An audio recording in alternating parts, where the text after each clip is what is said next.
In this lesson, we're going to solve quadratic equations using a square root property, which says that the square root of the square of u is absolute value of u. When I ask my students what is the square root of u squared, 50% of them say u, as if square and square root get canceled out and you get u back. But we gotta watch out. The answer is correct. Square root of u squared is in fact u if u is a positive number. But what if u is negative? Keep in mind that we don't know the value of u. U is just a number. It could be negative, it could be positive. Imagine we have the square root 5 squared. Going with the order of operations, this is the same as the square root of square of 5 is 25.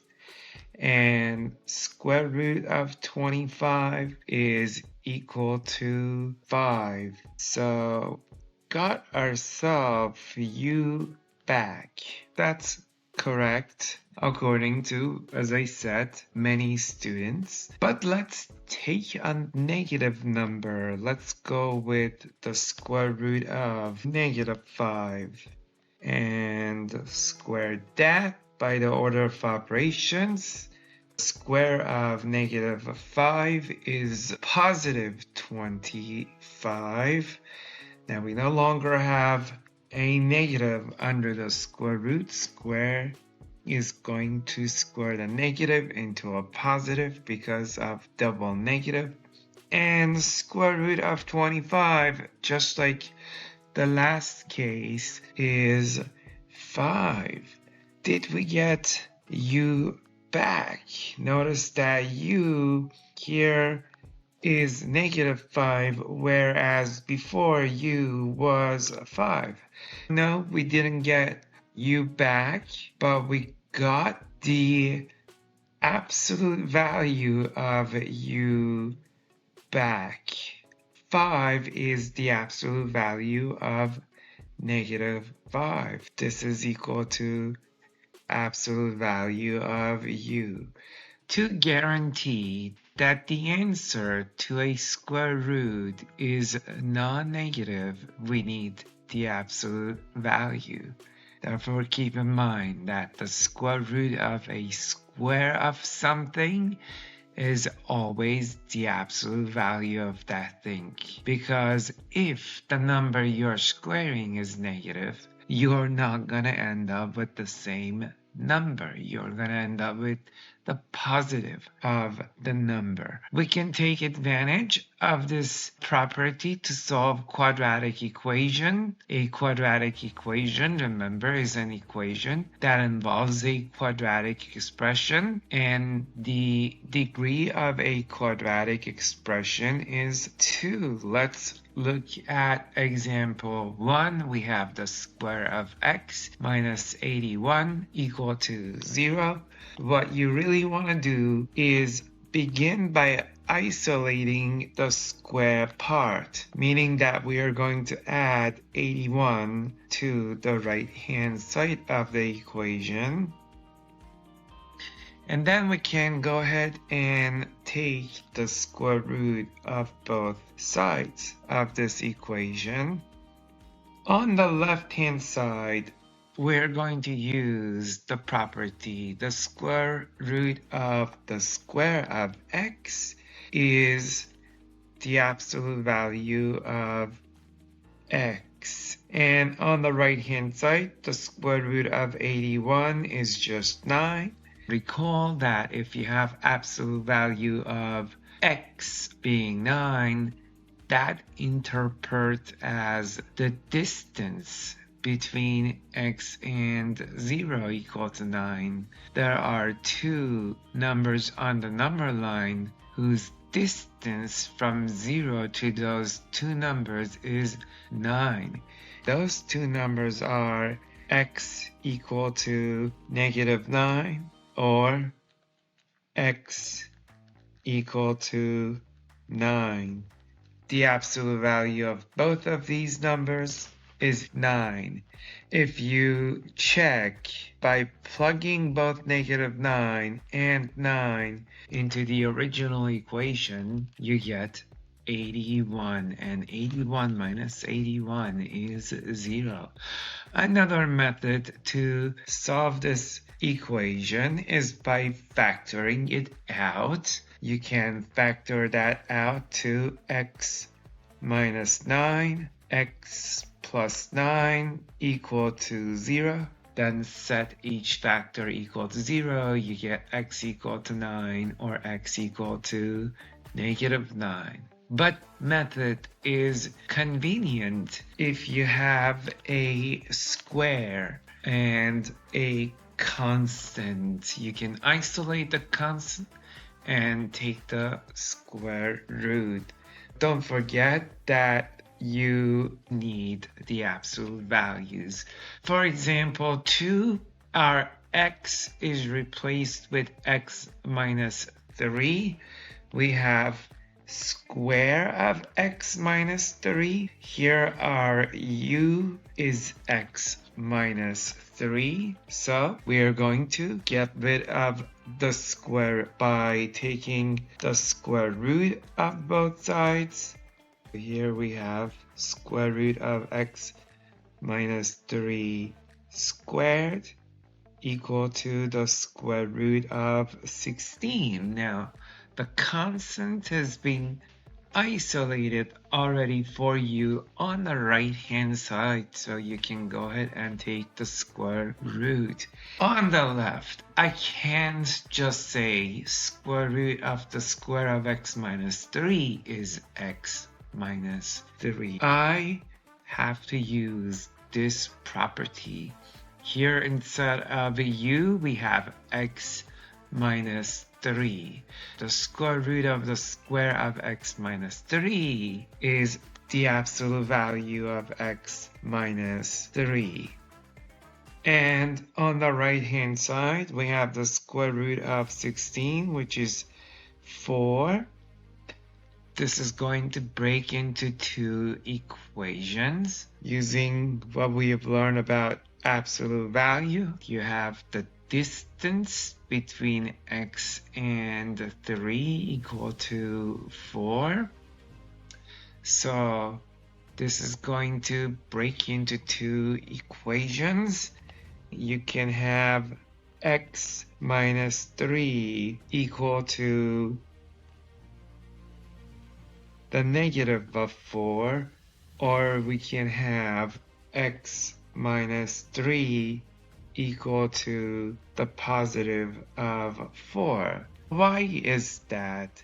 If absolute value of something is 4, then x minus 3 could be either negative 4 or 4. We have two separate equations. To solve each equation, we simply add 3 to both sides of the equation. The first equation is going to give you x equal to negative 4 plus 3, that's a 1. And the second equation is going to give you 4 plus 3, a solution of 7. Our solutions, x equal to 1 and 7.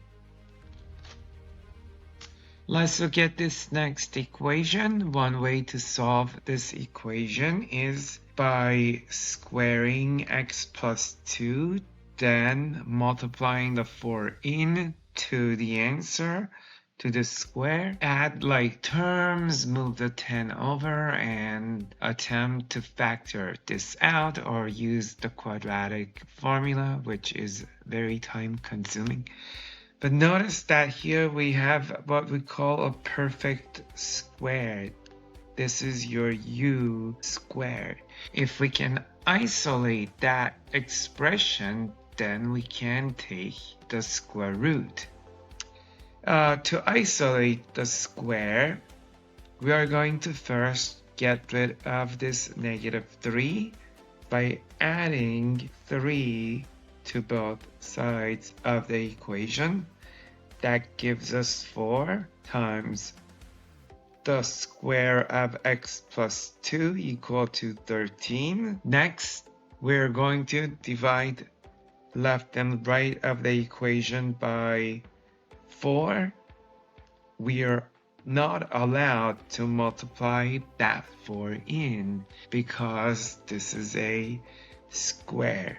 So the 4's cancel out and we end up with the square of x plus 2. You can think of x plus 2 as a u. On the right hand side we have 13 over 4, which is a fraction, and that's not a problem. Next step is to get rid of the square, and to do that we're going to take the square root of the left and the right hand side of the equation. So square root of u squared on the left, where u is x plus 2, is going to give you on the left hand side not x plus 2 but the absolute value of x plus 2. And on the right hand side we're going to get the square root of 13 on the numerator. In the denominator we have the square root of a perfect square. Square root of 4 is just 2. Once again, we have an absolute value equation. If absolute value of u is equal to a number, then u is the positive or negative of that number. Therefore, we can break this up into 2 equations. One with x plus 2 equal to the negative of root 13 over 2, or the other with the positive of root 13 over 2. We are almost done. What we have to do is solve for x. We have x plus 2 on the left hand side of both equations. Just subtract 2 from the left and right of both equations.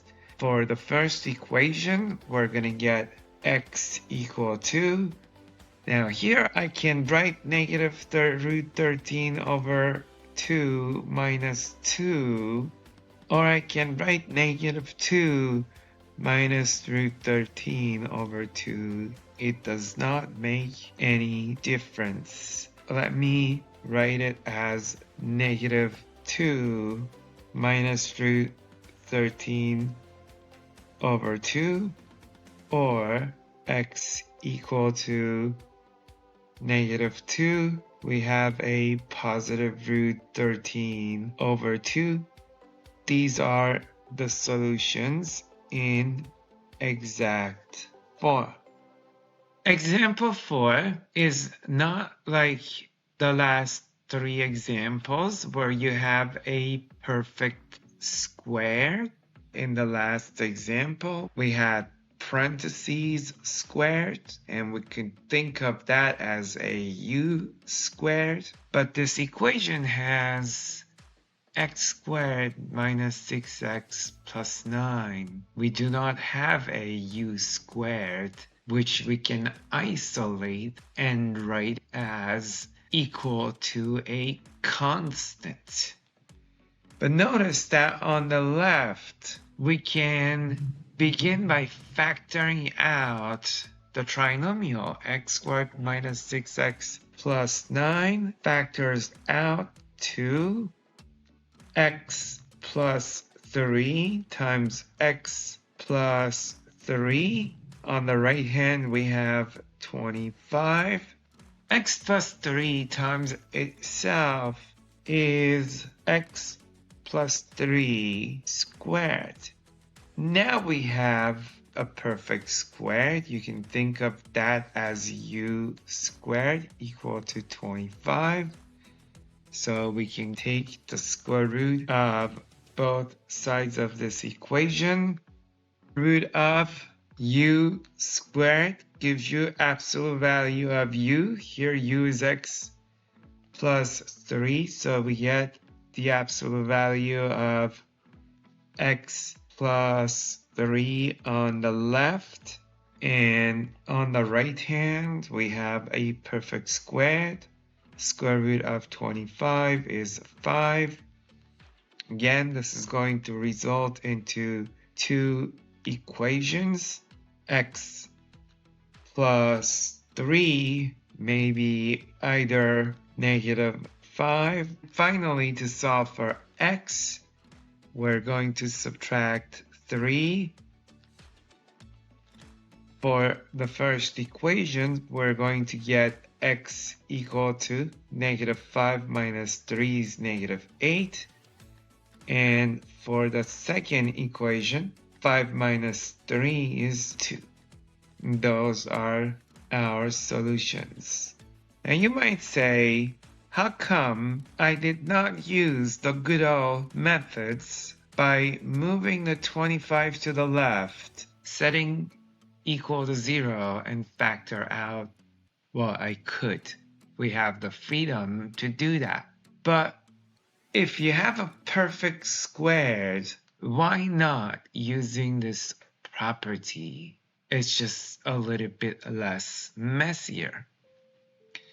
But in order to solve the equation using this method, the trinomial on the left must be a perfect squared. X squared minus 6 plus 9 turns out to be the square of x plus 3, where you can conveniently take the square root and get rid of the square. Now, imagine this 9 was not there. Therefore, with the absence of the 9, we would not have a trinomial that would turn into a perfect square. We need that 9 to get this. So there is a method which is called the method of completing square, where you add the proper constant so that you get a trinomial that is a perfect square. Where would this 9 come from? Notice that if I take the middle coefficient, -6, and divide it by 2, I would get -3. And if I had squared -3, I would get 9, which is exactly the constant that I need to form a trinomial that becomes a perfect square. If I didn't have that 9, I could create it by taking the middle coefficient, the coefficient of x, and doing this process. Let's look at the next example. We're going to solve this equation by the method of completing square. Notice that this trinomial is non-factorable, because if we were to factor this out, we would have to look for two numbers that would multiply to 11, and the same two numbers would have to add to 8. We don't have such two numbers. The only two numbers that will give you a product of 11 are 1 and 11. When you do 11 and 1, addition or subtraction, you're not going to get 8. So the method of factorization is not going to work. Therefore, we're going to solve this by creating a number so that when we add it to the trinomial, it becomes a perfect square. Just like the last problem, notice that we have a constant of 25 on the right-hand side. And then this 9, which makes our trinomial perfect squared on the left. With this equation, we are going to get rid of 11 by subtracting 11 from both sides of the equation. Move the 11 over, you get negative 11. Now the question is, what number am I going to add here so that this is a perfect square? We're going to take the middle coefficient of 8 divided by 2. That gives us 4. And then we're going to square 4. That gives us 16. The magic number that we have to add is 16. We're going to add 16 to the left-hand side. Since this is an equation, you must also add 16 to the right-hand side to balance the equation. Now, look at the left hand. If we factor this out, we're going to see that it is a perfect squared. Write your x's. You want two numbers that multiply to 16 and add up to 8. The two numbers are 4. So x plus 4 times x plus 4 is the factorization of the trinomial on the left.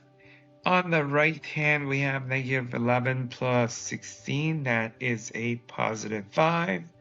We can write x plus 4 times itself as x plus 4 squared. We have our perfect squared. On the right hand, we have 5. Now we can use the square root property.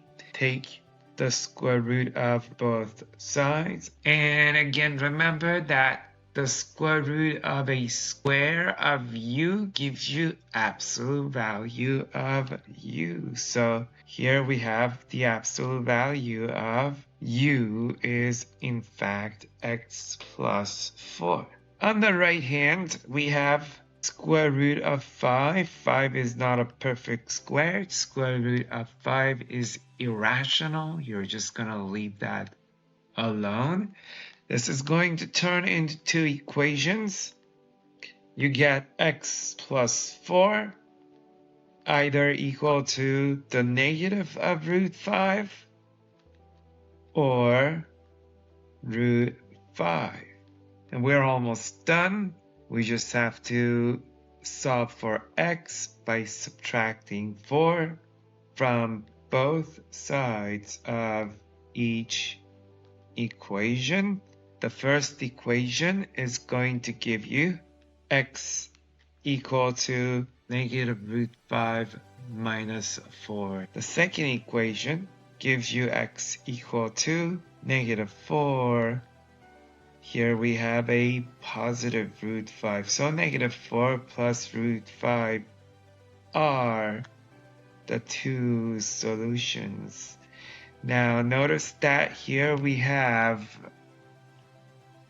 solutions that are irrational. They are not whole numbers or fractions that involve whole numbers. And that's because the original equation was not factorable. This method comes really handy if you have a quadratic equation that is non-factorable. Let's look at this last example. We're going to again solve this equation using completing square. Now notice for the method to work out, just like the previous two examples, you want the coefficient of the leading term to be 1. Notice the coefficient here is 1. Here the coefficient is 1. Therefore, we want to have a coefficient of 1 instead of 3. We have an equation. You can add a number to an equation you can subtract a number to an equation. You can multiply both sides or divide both sides of an equation by a number. In this case, we're going to divide both sides by 3 to get rid of it and to make the leading coefficient 1. So first divide by 3. That is going to give you x squared, 3's gone, plus 2/3 x. You could just simply divide the coefficient 2 by 3 and write it as 2/3 x, or you could write that as 2x over 3. I prefer this format because that tells you that the coefficient of x is 2/3. Minus 9 divided by 3 is simply 3. Now we are going to move the constant over to the right-hand side. As we move this constant 11 to the right-hand side, because on the left, you want to make a trinomial that is a perfect squared by adding a number to the two terms that you have. We want the 2x terms on the left and a constant negative 3 over. Add 3, you get 3 on the right. The middle coefficient is 2/3. We are going to follow the same process. Take the middle coefficient, 2/3, divide that by 2. This is the same as saying 2/3 times by 1/2. The 2's cancel out. You end up with 1/3. Next thing is to square the 1/3. That gives you the 1/9. 1/9 is the magic number. So we are going to add 1/9 to both sides of this equation. So on the left, you're guaranteed to have a perfect squared as long as you have done this process correctly. This is a perfect square. Factor that out. Open the two parentheses with the x's. You need two numbers that when you multiply, we get 1/9. And when we add, we get 2/3. To get 1/9, we multiply 1/3 and 1/3. Notice that if you take 1/3, add it to 1/3, you get what you want, 2/3. So the two numbers are 1/3, x plus 1/3, x plus 1/3. Look at that, you have a perfect squared, x plus 1/3 squared. On the right hand side, we need to combine 3 and 1/9. Here we have 3 plus 1/9. I'm just going to do the math on the side.